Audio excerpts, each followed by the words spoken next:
Ó, fez um barulhinho para mim, tá gravando. Então, título da nossa aula de hoje, né? Combustíveis renováveis, que é título do curso, e o título da aula de hoje: processos de conversão da biomassa.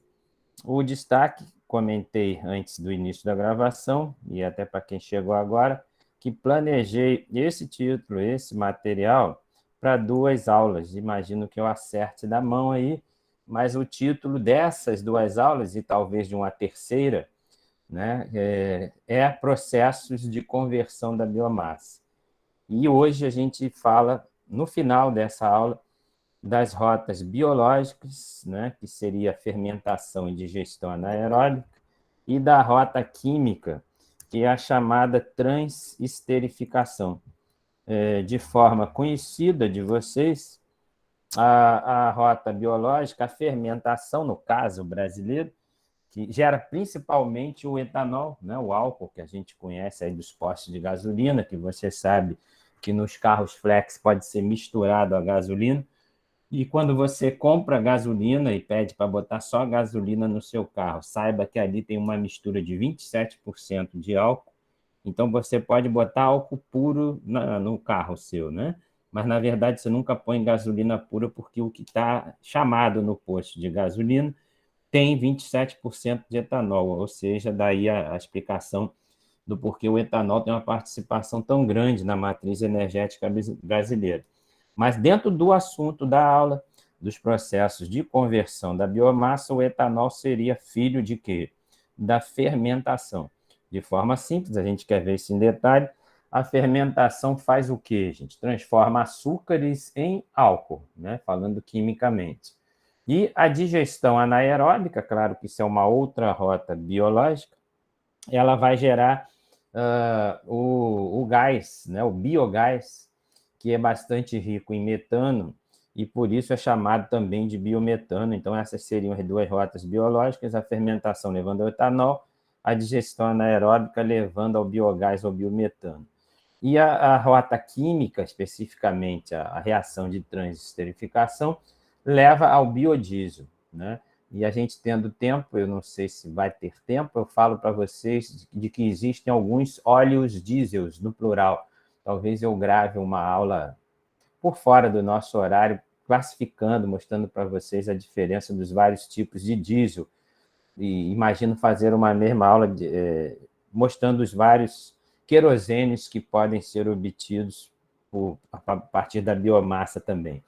Mas, enfim, isso para depois das aulas 6 e 7. Então, isso seria o final da aula de hoje. O que eu estou chamando de isso? Né? Os processos de conversão da biomassa. Então, na verdade, uma boa parte da aula de hoje, a gente fala ainda alguns conceitos prévios para entrar nos processos de conversão. Eu escolhi essa tela porque tem várias biomassas aí, algumas fotos repetidas de alguns tipos de cana-de-açúcar, alguns tipos de macaúba. Enfim, achei bem bonita essa foto, tirei de um site da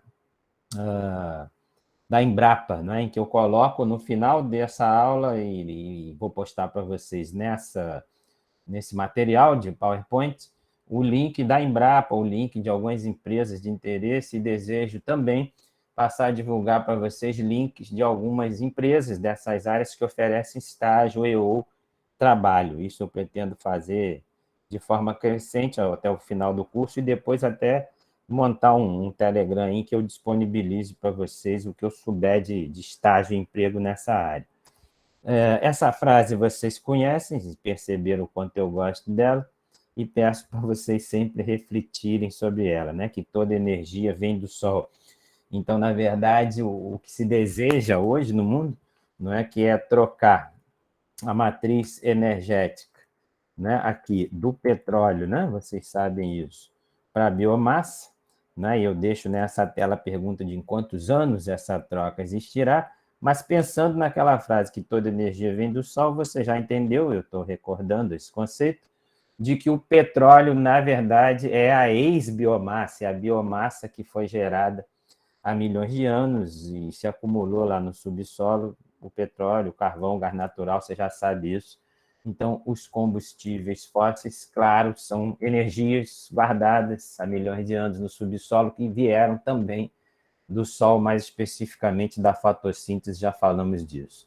Esse conceito eu imagino que tenha visto com vocês em algum momento, mas pela importância dele eu coloquei de novo aqui, né, o que seria biomassa, e especificamente essa palavra, né, lignocelulósica, na verdade é uma mistura de duas palavras, que é a lignina e a celulose, que são dois componentes da biomassa. Um terceiro é a hemicelulose.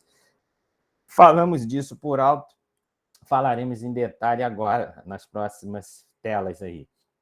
Então, o que seria essa biomassa com esse nome bonito aí de lignocelulose? Seriam resíduos, né? E aí isso ganha importância ambiental na medida em que se pretenda transformar resíduos, né? Ou seja, lixo, né? Que seria jogado, descartado no meio ambiente. Se esses resíduos forem, se conseguir, né, transformá-los em combustíveis renováveis, isso é de um ganho ambiental enorme, claro que se deseja isso, até porque, recordando, os combustíveis chamados de segunda geração, né, ou combustíveis 2G, são exatamente aqueles em que são obtidos os combustíveis renováveis a partir de resíduos da agroindústria, ok? Tenho certeza que estou recordando isso, mas é muito importante vocês terem isso na cabeça. Então, matéria orgânica proveniente diretamente de fontes vegetais ou resultantes do seu processamento. E aí, essa palavra a gente cola no título da aula de hoje, que são exatamente os processos de conversão que a gente quer chegar a falar ainda no finalzinho da aula e dedicar as próximas 2 ou 3 aulas para falar desses processos de conversão. O aproveitamento e a reciclagem de tais resíduos podem reduzir problemas ambientais resultantes de sua, sobrinho, disposição inadequada na natureza, ou seja, com 4 letras, isso era lixo, né? Era descarte. E, claro, pegar o lixo e agregar valor aos subprodutos da agroindústria e valorizar recursos naturais de uma região. Aqui fica essa pergunta, gente, né? Em quanto tempo os fósseis, né, serão convertidos em biomassa? A certeza que se tem é que são décadas. A discussão se 2, 3, 4, enfim, em quantas décadas o mundo converte, né, uma matriz que é, recordando, né, 80% fóssil, claro que não é só o petróleo, né, mas a soma petróleo, carvão, gás natural de 80%, não é fácil converter isso. Então fica essa pergunta aí. E para entender essa conversão e para falar, enfim, né, dos processos de conversão da biomassa, a gente tem que detalhar agora a composição química da biomassa. Já falamos isso, inclusive, agora há pouco. Né? Em resumo, se perguntarem assim, quais são as 3 partes da biomassa no processo seletivo, o que você tem que gravar disso? Esses nomes, né? Celulose, hemicelulose e lignina. O que importa de forma simples você gravar aí?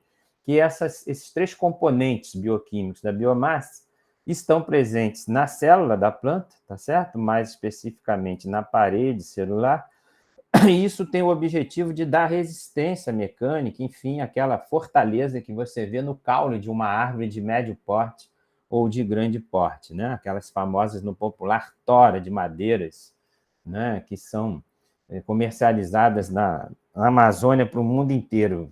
Provavelmente na sua sala e no seu quarto, onde você estiver, em frente a mim aqui tem um móvel que meu pai dizia que ele tinha 50 anos, então ele tem mais de 50, ele deve estar fazendo 100 anos, madeira, né, da Amazônia, e a gente vê a força da madeira, né? Enfim, essa força física que aguenta peso, né? E que tem resistência química a intempéries, por exemplo, é explicada por essa tríade que você vai cansar de me ouvir falar: celulose, hemicelulose e lignino. E o que eu quero simplesmente nessa tela é mostrar que essa tríade está presente em todos esses que estão na tela aqui, mas em regra em todos os vegetais. Aqui algumas biomassas típicas do Brasil, aí bagaço de cana, de laranja, bambu, casca de arroz, aveia, palha de arroz, palha de cana, enfim, resíduos desses da agroindústria em geral, né? Todos contêm essa tríade celulose, hemicelulose e lignina. Agora, a gente passa alguns minutos falando especificamente de algumas biomassas, todas bem brasileiras, a soja, o Brasil está no topo da produção mundial, e, em regra, todas que a gente falar aqui, o Brasil está no pódio, né? Se a gente considerar a medalha de ouro, prata e bronze, e essas 3 medalhas em quantidade de produção de biomassa, de grãos, né? São alternadas entre Estados Unidos, China e Brasil. Os 3, em regra, estão no pódio quase sempre, com raras exceções, né?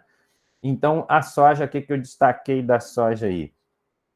O extrato, deixa eu só jogar um marca-texto aqui que é mais legal, né? A extração do óleo, dá aquele óleo de soja que você conhece, de mercado aí, mas quando aquele óleo é produzido, qual é o detalhe? Se produz um resíduo sólido que pode ser usado como alimentação do gado e de animais, e o que a gente quer focar na produção de biocombustíveis, e destaco que passo a falar do nome, do termo biocombustível como sinônimo de combustível renovável, ok?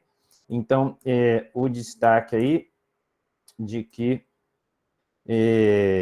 do resíduo se deseja produzir combustíveis, do resíduo, por exemplo, da soja, né? Um dos métodos de processamento da biomassa, falaremos daqui a 2 aulas, é a pirólise. Piro, em grego, é calor e lise é quebra. Então, é quebra por calor, é aquecer esses resíduos da biomassa e gerar, quando se faz esse aquecimento, essa pirólise, a partir de resíduo de biomassa, gera uma fração sólida, uma fração líquida e uma fração gasosa. Pois bem, a fração líquida é chamada de bioóleo, e ela vai ter interesse direto, a partir desse bioóleo, que se vai desejar a produção dos biocombustíveis, né? da parte líquida desse processo chamado pirólise. E essa parte líquida, que vai gerar os combustíveis renováveis, esse chamado bioóleo, ele tem 2 problemas que não são só do resíduo da soja, não são apenas do bioóleo obtido da soja, mas, em regra, de toda a biomassa, de todo combustível renovável que se deseja obter a partir da biomassa. Mostrei em aulas anteriores que nada é perfeito, tá certo? A nível de energia, e em todos os estudos, em todos os tipos de energia, e no caso agora a gente especificando cada combustível renovável. Tem uma vantagem, uma desvantagem, então destaque de 2 desvantagens dos combustíveis obtidos a partir da biomassa ou de resíduos da biomassa. Eles, naturalmente, isso é indesejado, terão um teor de água elevado, e, claro, a água não tem nada a ver com combustível, ela apaga o combustível, ela diminui o poder calorífico, que é a principal, talvez, propriedade de um combustível, no sentido de gerar calor dentro de um motor de combustão. E, recordando aqueles conceitos de termodinâmica, o que importa ter ficado na cabeça de vocês aí? Que o que gera movimento, no conceito de física, o trabalho, que é força vezes deslocamento, o que gera movimento no motor a combustão, no motor de um carro, de um ônibus, do que seja, esse movimento é gerado pelo calor gerado pela queima do combustível. Então, em resumo, a termodinâmica nos diz que o calor pode ser convertido em movimento. E se tem água, não tem calor com grande eficiência. Então, isso é um defeito da biomassa que deverá ser corrigido. O outro defeito é que, em função daquela tríade que já vimos e que estamos repetindo, e vamos falar muito ainda, aquela tríade chamada celulose, hemicelulose e lignina, que você já gravou de tanto que eu falo, aquela tríade é lotada de compostos oxigenados, né? Recordando a tríade aqui, e eu não achei ela, perdão, gente, está em telas anteriores aí. Mas, enfim, a química a lignina, da hemicelulose e da celulose é lotada de compostos oxigenados. Enfim, a água e os oxigenados não são bem-vindos, né? Os oxigenados geram instabilidade e oxidação, então uma biomassa que tenha muitos oxigenados, ela estraga fácil, ela vai ter validade pequena no tanque de um carro, por exemplo, no tanque de um posto de gasolina, num posto de biodiesel, de um estoque de um combustível renovável obtido a partir da biomassa, ok? Então, 2 vilões, se te perguntarem quais são os 2 vilões, os 2 defeitos grandes, importantes de um biocombustível, de um combustível renovável obtido a partir da biomassa? Ele tem água na sua composição e ele tem muitos compostos oxigenados, álcoois, ésteres, fenóis, enfim. E essa dupla aí, água e compostos oxigenados, não é boa. Por quê? Porque a água diminui o poder calorífico e os compostos oxigenados fazem, em resumo, o combustível estragar fácil, perder ou diminuir a sua validade. Está claro isso, gente? Importante isso, por isso falei com calma aí. O detalhe, isso não é só da soja, é de toda a biomassa, né? E, claro, outras propriedades estudadas e que serão tentadas, a melhora delas, para tentar igualar esse combustível renovável obtido a partir da biomassa com os combustíveis fósseis, são as propriedades de polaridade, de viscosidade, acidez, né, que não se deseja que o combustível seja ácido, e a estabilidade, a oxidação, que, em resumo, no popular, seria o combustível não estragar, e isso tem a ver, já falei, com a quantidade de oxigenados. E aí, para acertar essas propriedades todas, a gente chama, em português, que elas devam ser melhoradas, e a gente gosta de coisas em inglês. Em inglês se chama isso de upgrading da biomassa, ou seja, melhora dessas propriedades, no sentido de igualar esse combustível renovável às melhores propriedades dos combustíveis fósseis, principalmente dos derivados de petróleo, que são excelentes, gente. É importante não perder esse norte. Por que são vilões? São vilões porque geram o aquecimento global, que vocês sabem, enfim, é o grande defeito dos combustíveis fósseis. Claro que é um defeito enorme, que os está condenando nesse momento, tá certo? Mas, em termos de combustível, de eficiência como combustível, eles são muito bons. E se deseja, através do título da aula, né, que seria o quê? Através dos processos de conversão da biomassa, o que se vai desejar é gerar, na biomassa, propriedades próximas ou iguais, se possível, a dos combustíveis fósseis, sem o defeito de gerarem CO2, porque elas têm um ciclo do carbono pequeno, tá bom? Pergunta de vocês, é um momento importante, porque, na verdade, só falei da soja, mas o que eu falei da soja vale para todas as biomassas. Daí eu ter demorado na soja aí. Tranquilo? Estão vivos? Estão acordados aí? Posso seguir? Fala alguém aí. Quem falar assim ganha ponto. Tem gente acordada aí? Aí, tem. Isabelle Ribas. Sim, professor. Ok. Disponham de qualquer dúvida aí. Obrigado. Eu sigo, então. É insegurança. Parece que não tem ninguém. Né? O esquisito da aula remota. Então, na cana-de-açúcar, o Plano Nacional de Resíduos Sólidos se interessa diretamente ao pessoal do meio ambiente, que aí está. E em 2015, esse Plano Nacional destacou que os resíduos da soja, perdão, da cana-de-açúcar, atingiram 400 milhões de toneladas, de verdade, isso é um valor grande. E o detalhe é que 70% desses milhões de toneladas aí são gerados no bagaço e na torta do filtro, é aquele resíduo que fica no filtro da cana-de-açúcar, né? E aí, esses dois resíduos, esses milhões de toneladas, eles podem gerar energia elétrica. Isso é chamado de cogeração de energia, mais precisamente é cogeração de eletricidade, de energia elétrica. Por que se fala cogeração? Porque se deseja também gerar, é o objeto do nosso curso, os combustíveis renováveis ou biocombustíveis. Mas junto deles se gera energia elétrica, por isso se usa o prefixo co, né, de junto com. Né? Então, junto com os combustíveis renováveis, se pode gerar energia elétrica, daí esse apelido de cogeração. E, claro, isso agrega valor, né, no que era lixo, né, no que a gente está chamando de resíduo, com o objetivo de diminuir quem, gente? Diminuir os impactos ambientais. A turma aí, os colegas do meio ambiente gostam de, em vez de falar diminuir, gostam de usar o verbo mitigar. Mitigar é sinônimo de diminuir, de abrandar impactos ambientais, ok? Seguindo, essa tela nos mostra 3 colunas, né, 3 verticais, em que em cima se tem a cana-de-açúcar e embaixo se tem, na primeira vertical aqui, o açúcar, na segunda vertical, o etanol, e na terceira vertical, a produção de energia térmica ou que a gente acabou de falar, a cogeração, no caso de energia elétrica.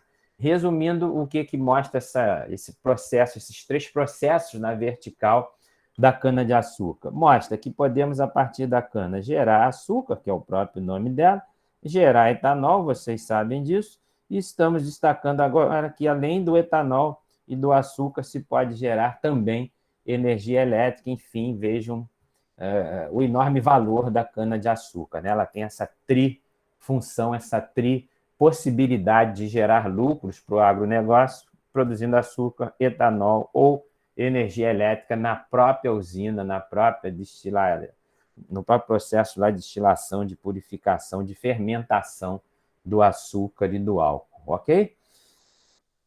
Agora, umas outras biomassas, a gente quer falar, eucalipto e pinheiro, eles são visualmente parecidos, né? E o destaque de que juntos eles apresentam 1,5% das áreas florestais no Brasil. Isso é um percentual pequeno, e mesmo com esse percentual pequeno, estranhamente, né? Eles, apesar de 1,5% das florestas no Brasil, eles geram 90% da indústria de madeira. Você vai falar, mas como assim?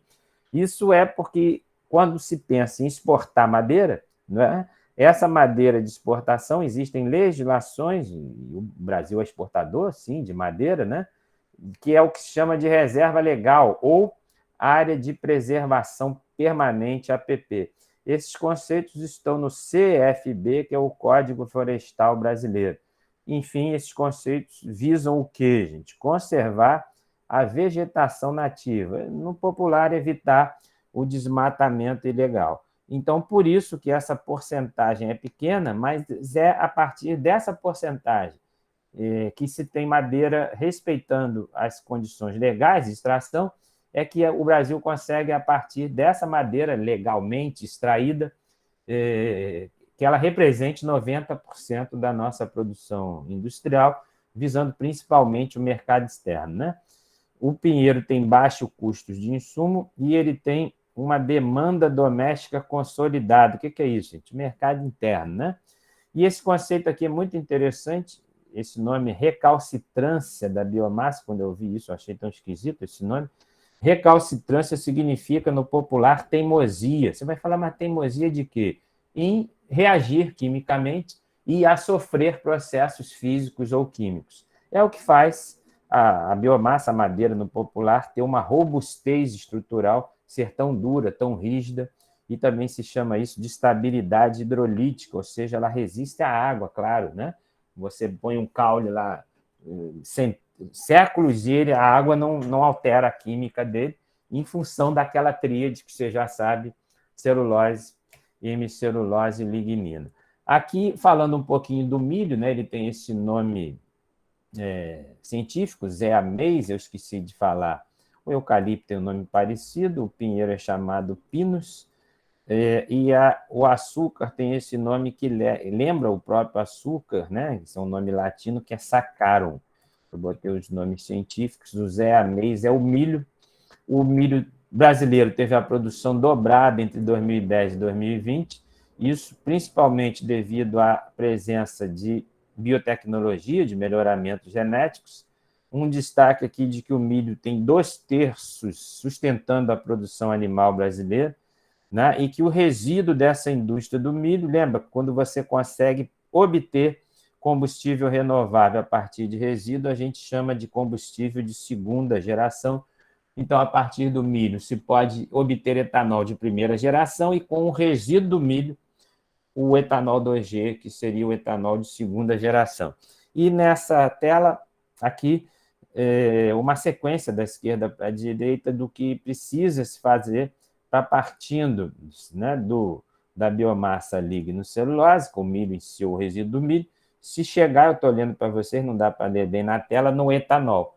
Né? Então, essa viagem do milho para o etanol, ou do resíduo de milho para o etanol, passa primeiro, ou seja, nessa primeira mudança aqui na tela, percebam que o que salta aos olhos nesse desenho.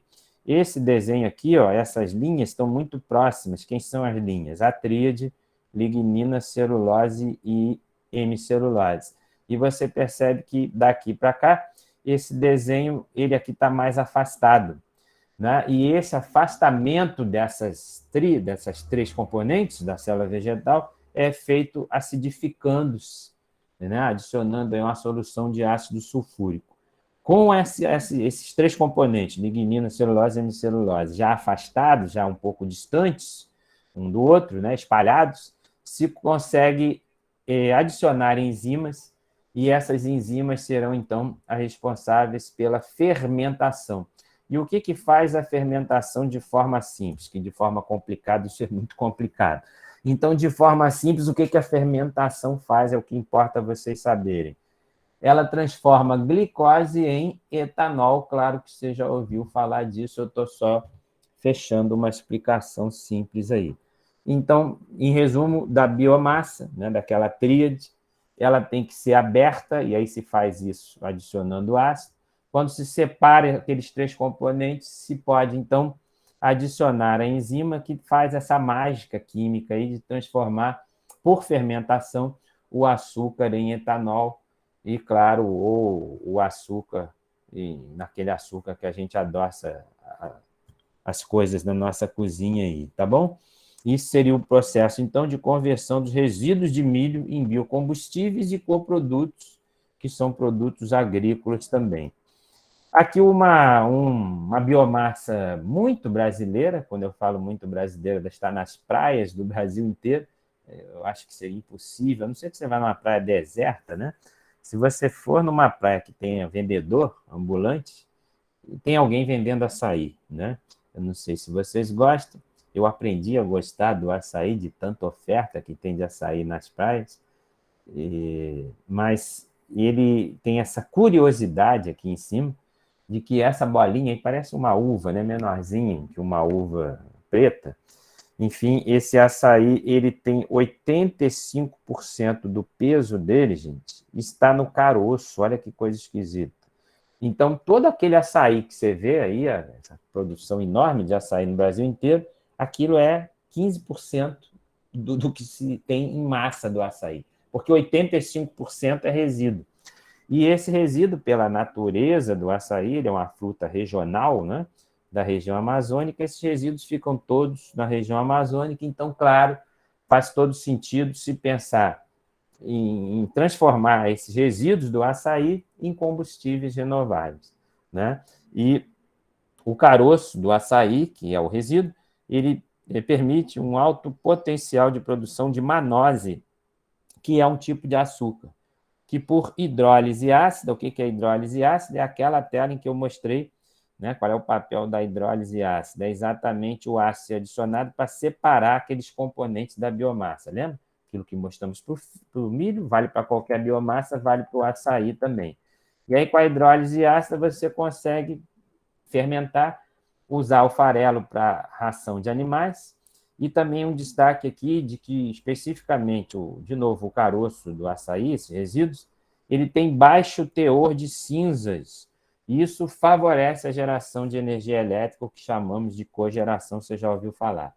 Aqui uma tela do arroz, né, mostrando que o arroz, os resíduos do arroz, especificamente a palha ou a casca de arroz, pode sofrer quase todos os diferentes processos de conversão da biomassa, que é o que a gente quer falar direto a partir do final dessa aula.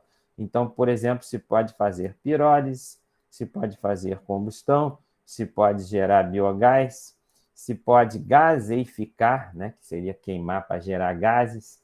Enfim, a gente quer falar à frente desses processos de conversão da biomassa, mas o destaque, que eu marquei em amarelo aqui, que os resíduos do arroz podem ser usados nesses vários processos de conversão, gerando energia, gerando combustível renovável, enfim, a gente detalha isso em próximas aulas.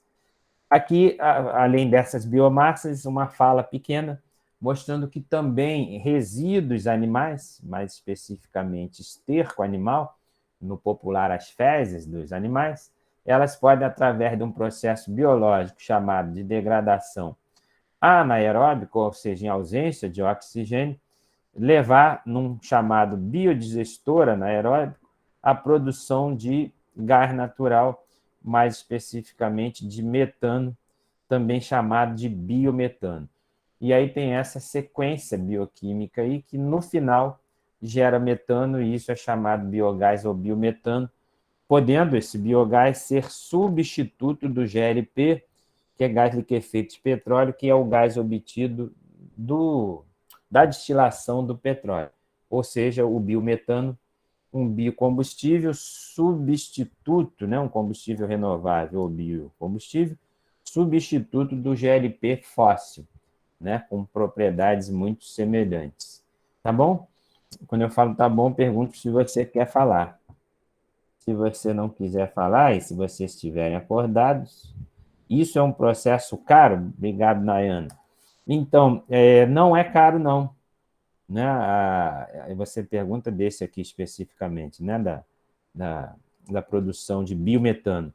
Ele não é caro, e a prova disso, os países que mais utilizam isso são especificamente a Índia e a China, mais a Índia do que a China, e você sabe, você tem noção, a Índia não é um país rico, né?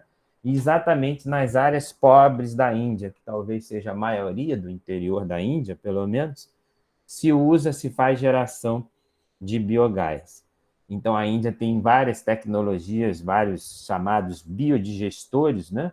E a Índia tem aquele detalhe que você talvez saiba também, de que o gado deles, o boi especificamente, é sagrado, eles não matam o boi, não consomem carne bovina, então você tem uma quantidade de bois gigante. O Brasil tem o segundo maior rebanho de boi do mundo, porque o primeiro é a Índia, né? E aí, no esterco dos animais, eles produzem metano.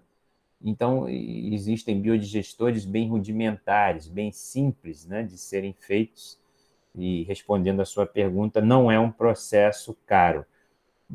No entanto, ele, como aquela fala minha de todo o processo tem uma vantagem e uma desvantagem, então a tua pergunta tem tudo a ver.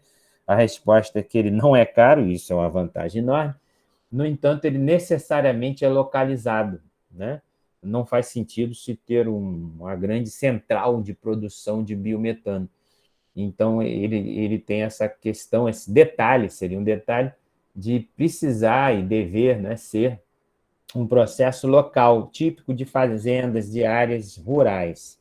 Se pode ter um biometano de lixo urbano, né? Então, por exemplo, ele tem tudo a ver, né, de ser introduzido, de ser incentivado nas regiões metropolitanas brasileiras, né? E aí você vê o quanto a gente está despreparado, e esse a gente, eu falo agora das prefeituras, porque na Constituição brasileira, os responsáveis, né, por tratar do lixo são os prefeitos, são as prefeituras municipais, não é o Estado, não é o governo federal. Né? E as prefeituras, e eu estou falando de prefeituras de grandes cidades, do Rio de Janeiro, de São Paulo, as que eu conheço, não tem um tratamento adequado do lixo urbano. Né? Então, por exemplo, a gente mistura o resto de comida nossa com lata.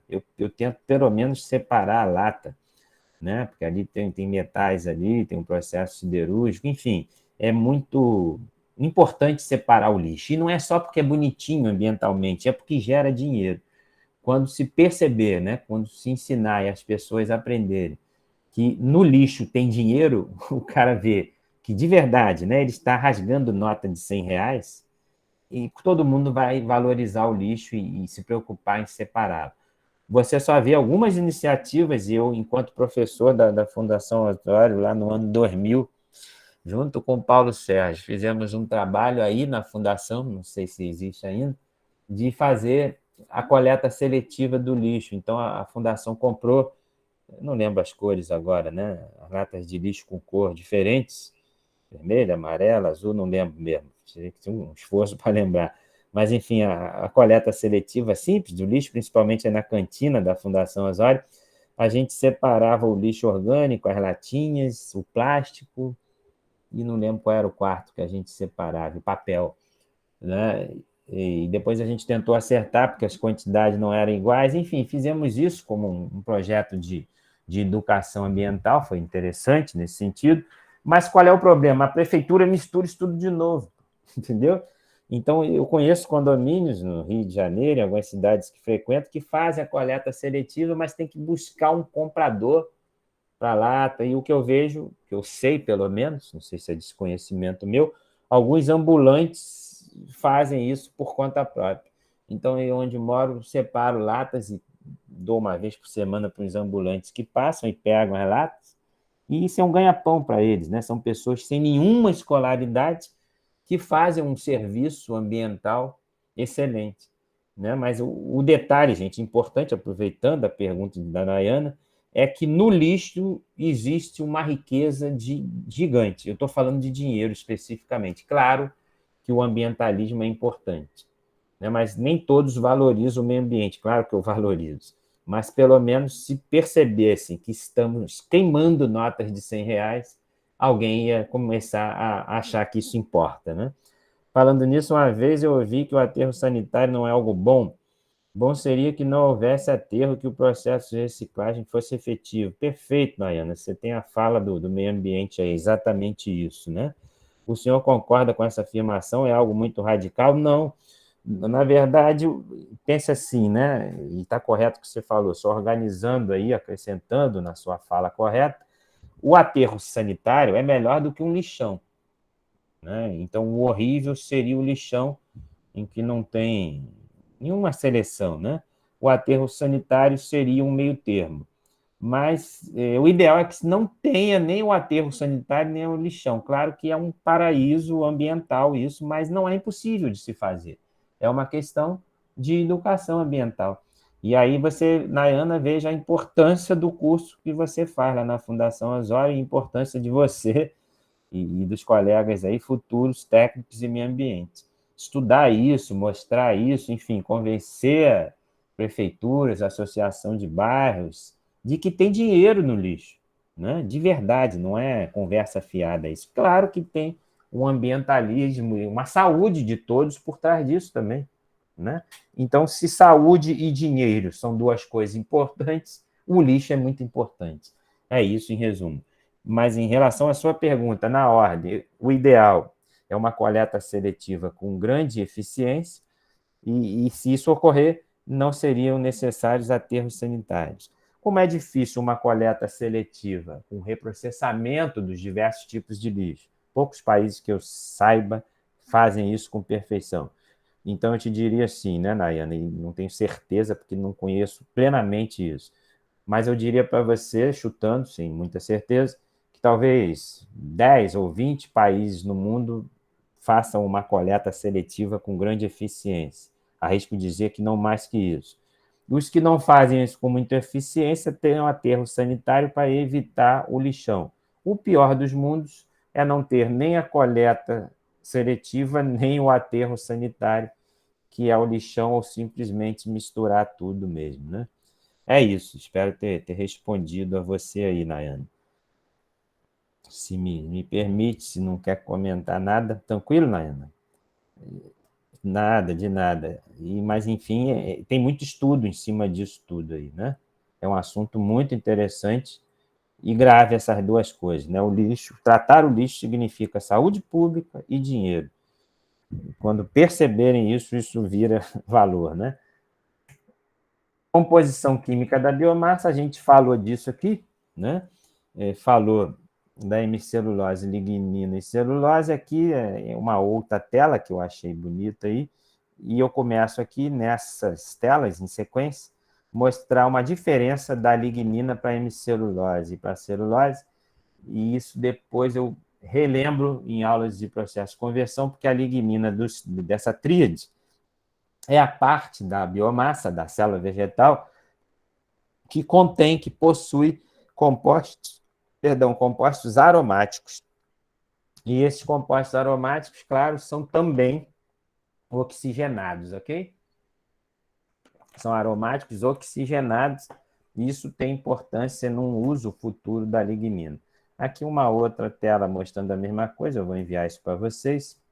E aqui, nesse mesmo foco, falando da lignina, mostrando que ela pode ser usada na indústria de plásticos, né? Uma aplicação importante aí, até porque ela é rica em aromáticos, o que eu mostrei na tela anterior e tentei aumentar nessa foto aqui, não sei se vocês veem aí, esses anéisinhos de benzeno aqui, de aromático, mas são aromáticos oxigenados. Isso tem utilidade na petroquímica, que deixará de se chamar petroquímica, né? E a gente vai falar de uma petroquímica a partir da biomassa. Então, eu estou falando disso, querendo dar uma prévia nessa pergunta. Pode-se produzir petroquímicos a partir da biomassa? É isso que eu desejo mostrar para vocês agora. E ainda aqui nessa tela, mostrando como se deve desconstruir a biomassa. Por que desconstruir? Lembra? Aquela tríade a gente mostrou que ela estava muito junta, gerando resistência mecânica às propriedades típicas dos caules vegetais, né?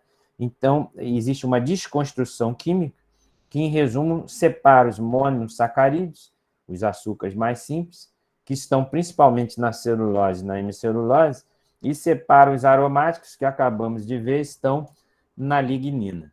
Né? Essa separação apelida-se desconstrução da célula vegetal, da parede celular vegetal. Né? E essa conversão permite gerar o título do curso, que eu deixei para marcar agora, esse Renewable Fuels aqui, né? Os ingleses falam esse U aqui como se fosse um e-fuels, né? Renewable Fuels, os combustíveis renováveis, e esses chemicals seriam os petroquímicos. Então, querendo mostrar que essa biomassa toda pode sim substituir petroquímicos. Então, o que hoje, né, nós chamamos de refinarias de petróleo serão no futuro que já existe, né, mas enfim, serão muito as refinarias serão convertidas em biorrefinarias. O que seria isso? Em resumo, trocar, né, a matéria-prima petróleo para a matéria-prima biomassa. Lembram que eu perguntei isso no início? Né? Essa pergunta aqui, em quantos anos, né, se passaria de uma economia, né, de petróleo para uma economia na biomassa? Especificamente, estávamos sugerindo nessa tela do início da aula um conceito que apresento a vocês agora do que seria a refinaria e a biorefinaria.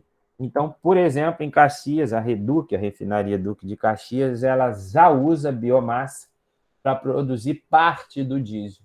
Então, parte do diesel hoje, que a gente no Brasil, né?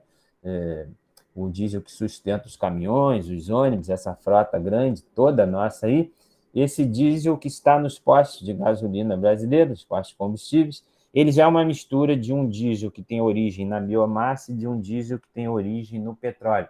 Se chama isso de blender. To blend, em inglês, é misturar. Então, o diesel brasileiro já é uma mistura de biomassa com um diesel fóssil do petróleo. Ou seja, já começamos a ter aos poucos uma chamada biorefinaria. O que destaco nessa tela aqui, gente? Que o petróleo, por incrível que pareça, gente, vocês aí estudam química ou já estudaram química, estou falando que alguns aí são químicos ou fazem cursos na área de química e outros não, mas todos fazem, pelo menos, ou já fizeram ensino médio, e de forma muito simples, vocês já ouviram e sabem que o petróleo é uma mistura de hidrocarbonetos, né? Pois bem, e vocês já ouviram também que alcenos são hidrocarbonetos. Qual é o detalhe dos alcenos, gente? Recordando a quem não é da química e alegrando os químicos presentes aí. Os alcenos, eles têm dupla ligação, né? De forma simples, C, dupla C, isso é o alceno. Quando você não tem a dupla, a simples seria o alcano. O detalhe, por que os alcenos, eu estou dizendo isso, que eles não existem no petróleo, isso é esquisito, né? Quando eu ouvi isso a primeira vez, eu falei, esse professor está doido, como assim? Se o petróleo é mistura de hidrocarbonetos, você ouve falar que alceno é hidrocarboneto, mas ele não está no petróleo, gente, porque essa dupla ligação é instável. E é nessa dupla ligação que ocorrem as reações de oxidação, que em resumo é estragar os derivados de petróleo, né? Ou gerar instabilidade, né? Então, recordando, o poço de petróleo é muito fundo, né? E no poço de petróleo você tem pressão com seta para cima e temperatura com seta para cima. O que é isso? Pressão e temperatura elevadas, as duas, né? Altas.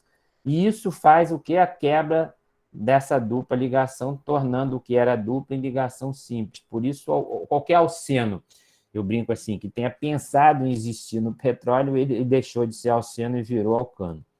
né? O alcano não tem dupla, os cicloalcanos não têm dupla.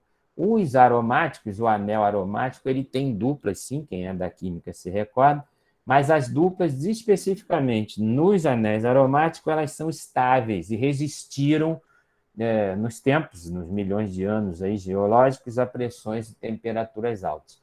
Mas, especificamente, gravem isso. Os insaturados, as duplas ligações em cadeias não aromáticas, não existem no petróleo. Mas são, né, a partir desses alcenos que se monta a petroquímica. Né? Eu mostrei isso aqui. Né? Os alcenos, especificamente quais alcenos? Os mais simples, que são o epeno, de 2 carbonos, o propeno de 3 e os butenos, tem alguns isômeros com 4 carbonos. Esses 3 têm o que em comum, gente? Na verdade, os 4 aqui eles têm em comum o fato de possuírem ligações duplas entre carbonos, o que na química, essa ligação dupla, a gente apelida de quê, hein? Os químicos presentes aí, a gente apelida a dupla de insaturados. Pois bem, esses insaturados é que geram a petroquímica, é a partir desses insaturados que se faz os plásticos, e você tem aí na sua mesa algum plástico, algum petroquímico, né, que seja o celular em que você está me ouvindo aí, né? Eu acompanho o chat por um celular e tenho o meu notebook, que eu estou mexendo nele. Enfim, esses materiais que a gente vê aí no notebook e no celular, o que não é parte metálica, que é interna, que são as baterias, é petroquímico. E, repito, todos os petroquímicos são produzidos a partir de ligações duplas de insaturados, que no petróleo, esses 3, né, o eteno, o propeno e o buteno, por não existirem naturalmente no petróleo, são gerados na refinaria de petróleo a partir de um processo chamado craqueamento. Por que estou falando disso? Porque a biomassa naturalmente já é insaturada, gente. Eis uma vantagem da biomassa, quimicamente falando, sobre petróleo. Aquela tríade que falávamos a aula inteira, a celulose, a hemicelulose e a lignina já são compostos insaturados. E se eu acabo de dizer que a petroquímica, a produção de plásticos, de resinas, enfim, desse mundo todo que você conhece de plásticos, de polímeros numa linguagem química, precisa de insaturados para que exista o polo petroquímico, e se exatamente a biomassa já tem, né, essa característica de ser insaturada, sim, a biomassa pode o quê, gente? Ser base de futuros polos petroquímicos. E aí, como quem vai gerar essa química de plásticos todas é a biomassa, a gente vai ter que trocar esse prefixo e, em vez de chamar de polo petroquímico, vai chamar de polo biomassa químico ou de polo lignocelulósico químico, enfim, vai ter que surgir um nome aí, mas eu estou respondendo para você um sim gigante a essa pergunta aí. Então, toda a petroquímica pode ser montada a partir da biomassa, o que valoriza enormemente toda essa fala nossa, né? O título da nossa aula, se você se recorda, o que estava escrito lá, a gente quer falar nessa final de aula e nas próximas 2 ou 3 aulas, que é o meio do curso, nos processos de conversão de quê? Da biomassa. Claro, conversão da biomassa em quem? No bioetanol, conversão da biomassa no biodiesel, no biogás, vamos falar mais à frente, a conversão da biomassa em hidrogênio, e todos esses, você sabe, seria o título do curso, os combustíveis renováveis. Mas, além dos combustíveis renováveis, o que estou mostrando? Que como a biomassa é rica em insaturados, e os insaturados são a base para produzir plásticos, resinas, polímeros, então, além de produzir os combustíveis renováveis, a biomassa pode sim, né, produzir petroquímicos que não poderão ser chamados de petroquímicos porque serão biomassoquímicos, ok? Serão derivados da lignina e da celulose, enfim, toda uma química montada a partir da biomassa, é isso que eu quis destacar aí, pergunto se está claro. E aqui uma tela bem zoneada, bem confusa, aí, com esse resumo todo, né? Apesar de confusa, eu tento simplificar para vocês. Achei isso numa revista inglesa, aí, num artigo. O que está aí em vermelho seria petroquímico. O que está em verde seria biomassoquímico. Né? Então, perceba que a origem de todas essas setas, as verdes e as vermelhas, seriam os açúcares renováveis, e, claro, esse açúcar, a gente falou um pouquinho antes aí, ele é obtido a partir da celulose e da hemicelulose, né? E lembra, a gente destacava que a biomassa tinha exatamente o quê, gente? Qual é a propriedade química que eu destaquei da biomassa agora? Que ela é rica em insaturados. O que são os insaturados? As ligações duplas. E exatamente essas duplas, esses insaturados, perdão, estão presentes na molécula do açúcar, que se chega facilmente ao açúcar, esses açúcares cíclicos, a partir da celulose e da hemicelulose. Ou seja, resumindo, a biomassa gera todos esses caminhos possíveis dessa tela aí, em que os vermelhos são de uma petroquímica clássica, em que os verdes seriam de uma petroquímica já a partir da biomassa. E eu destaco numa tela central, aqui no meio da tela, o nome de uma empresa brasileira. Cadê o vermelho? Opa, sumiu. Ah, tá aqui, ó.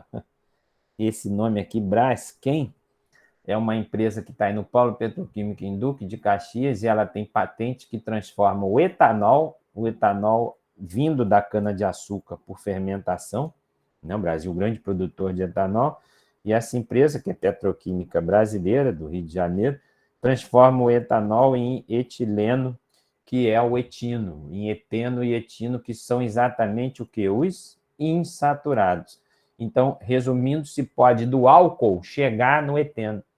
E do eteno, nessa tela eu mostrei, né, do eteno, que são os insaturados, se pode fazer toda a petroquímica. Ok, gente? Eu pergunto a vocês se está claro isso, e quero devagarinho começar a falar dos processos de conversão da biomassa. Não dá tempo para falar muito deles, eu planejei exatamente a chegar mais ou menos aqui. Enfim, falar para vocês quais seriam esses processos de conversão. E aí, nas aulas seguintes, 2 ou 3 mais, a gente fala só desses processos de conversão, que é um foco do curso, né? Então, pergunto primeiro se estão acordados e vivos. Eu imagino que sim, o pessoal está ali. Ah lá, tem muita Isabelle ligadona aí, ó. Ela responde antes da minha pergunta. Vocês estão ligados mesmo? Eu só estou ligado porque eu estou falando. Se eu parar de falar, eu durmo. Então, tá bom, gente. Quais seriam os processos de conversão, organizando eles, né? Os processos podem ser ditos, né, termoquímicos, e claro que termo pressupõe calor, e aí os processos da biomassa, de transformação da biomassa com calor, serão a pirólise e a gaseificação. Os dois, perdão, gente, de forma introdutória, os dois, a pirólise e gaseificação, envolvem aquecimento da biomassa.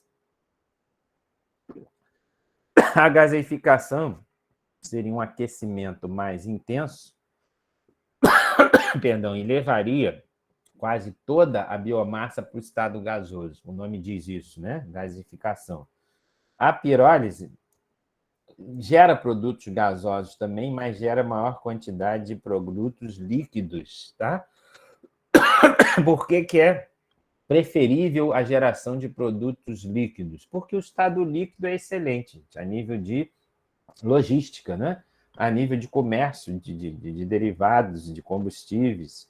É muito mais fácil você bombear líquido que bombear sólido, até porque não tem como empurrar sólido num oleoduto, num gasoduto, né? Então, os líquidos é o estado físico simpático, né? Bonito para a indústria. E a pirólise gera principalmente produtos líquidos, que é o chamado bioóleo. Então, perceba que estamos falando em converter a biomassa. Então, o que a pirólise faz? Pega um resíduo de cana-de-açúcar, um bagaço de cana, pega um sabugo de milho e gera, por queima, produtos líquidos, né? E esses produtos líquidos serão tratados quimicamente para gerar propriedades próximas dos derivados de petróleo clássicos, né? Aí você vai falar, ok, professor, entendi que é preferível a fase líquida, né? O estado físico líquido para os combustíveis renováveis. Então, a gaseificação não seria esquisita, porque você vai gerar gás. Mas, a partir dos gases, a gente vai ver que existem processos químicos que do gás você gera líquidos. Então, na verdade, o que a gaseificação faz numa apresentação inicial? A gaseificação pega o resíduo sólido da biomassa, né, um sabugo de milho, né, um bagaço de cana, esquenta ele muito, a gente usa esse triângulozinho na química, para falar em aquecimento, então o sólido vira gás. E aí existem conversões, que a gente quer estudar, que transformam o gás em líquido. Então acaba que você vai de sólido para líquido, passando pelo gás, mas de novo se deseja obter combustíveis líquidos a partir da biomassa. Então se passa pelo estado gasoso. Então, de forma muito simples, o que há de comum na pirólise e na gaseificação? Os dois são processos de aquecimento de resíduos sólidos da biomassa. Isso pode ser feito com resíduos urbanos, né, com lixo urbano, com matéria orgânica, né, lembrando daquela fala da Nayane. Né? Então, se pode pirolizar resíduos de alimentos. E se pode gaseificar também, mas, enfim, se deseja obter combustíveis renováveis líquidos. Né? Então, isso seria a conversão termoquímica. Claro, tem muito detalhe da pirólise e da gaseificação para a gente falar. A outra conversão da biomassa seria biológica, de forma simples aí, a fermentação alcoólica, que gera o etanol, principalmente, e a digestão, faltou completar aqui, que é a digestão anaeróbica, né, que gera principalmente, falamos já um pouquinho hoje, o biometano ou biogás, que é principalmente um gás rico em metano, em CH4. Existe ainda alguns outros processos de conversão, e a gente fala em próximas aulas, mas seria, por exemplo, como gerar hidrogênio, a gente quer estudar, porque o hidrogênio é um dos importantes combustíveis renováveis, certo? Então, os 5 aí, ó, eu falei, repetindo, ó, a fermentação é processo de conversão biológico, a digestão anaeróbica, agora lembrei da palavra anaeróbica, é processo de conversão biológico, a gaseificação é termoquímico, eu vou escrever TQ, e a pirólise também é termoquímico. A transesterificação seria apenas um processo químico. E esses são os 5 principais processos de conversão da biomassa. Nós vamos falar também do hidrogênio pela importância dele, ele usa um pouquinho de um ou de outro deles aí, né? Mas esses 5 são muito importantes e a gente vai estudá-los em detalhe. Fico à vontade aí para a pergunta de vocês, gente. Só ainda completando aqui, o que são os principais combustíveis aí? A fermentação gera principalmente quem? O etanol, tá certo? A transesterificação gera principalmente o biodiesel, que a gente abrevia às vezes BD, né? A digestão anaeróbica gera o biometano ou o biogás. A gaseificação pode gerar vários combustíveis líquidos, então você pode, por gaseificação, gerar um diesel, gerar um querosene de aviação, por gaseificação, e até mesmo gasolina. É mágica da química isso, a gente fala uma aula disso. E a pirólise também pode gerar diesel, querosene, gasolina, seria um idem aqui, né?